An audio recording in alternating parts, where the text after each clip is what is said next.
This is my second book by Hamid, and I am equally drawn to his style of manipulative narrative. That is, he is open-handed with what he's up to.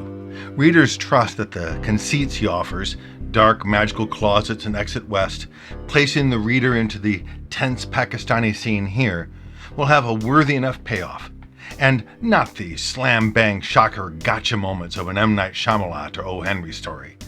More importantly, though, Hamid invites his readers in more closely than is comfortable. The refugee crisis is worth thinking about, but only if we keep it over there at a distance. Anti-Americanism is safely judged as the evil thoughts of terrorists, not from anyone who's met our culture personally. Here, the entire novel is told word for word to the American reader who is invited to sit across the table in a Lahore cafe. Our protagonist, Shanjez, speaks to us intimately, revealing his story in all its personal details. We're interested, but also we're compelled to listen, trapped by this story in the paranoid-inducing space. Shanjez's words are polite, gracious, overlooking or forgiving our suspicions, but they also contain, a bit too often, the innuendo of quite a different narrative going on. Yes, there is another large narrative here beneath this monologue, and we must ask about our level of certainty, how much of the story is true, and in what ways are we, as readers and guest for tea, implicated, responsible for it. So as Hamid unwinds his story, his larger purpose becomes evident the more we are wrapped in its pages.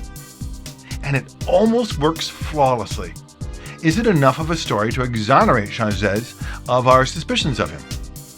I wasn't sure. Did I find myself implicated? Not as much as I suspect was the intention. Was the attack more effectively targeted upon American capitalism and those caught in it? Absolutely. But in a subplot parallel, we have another question entirely. What deaths must we grieve? What trauma those of us who experience those deaths? Now, I'm completely ready to read everything else he's written in the meantime. And for those who are interested in the film, know that Hamid had a strong hand in the screenplay adaptation, and that director Mira Nair is a true talent, capturing and celebrating the Pakistani culture. Even so, in making a film that offers the action audiences demand, we lose almost entirely that metafictional reader immersion in trade for some new adventure subplots, which ultimately weaken the impact of the novel. Even so, on its own, the film is a worthy watch with plenty of tension remaining at the table over tea. Here's Hamid from the Making of documentary on both the book and the film. He says, "In the novel, what I was trying to do was much more confront the audience, the reader, with their own interpretations.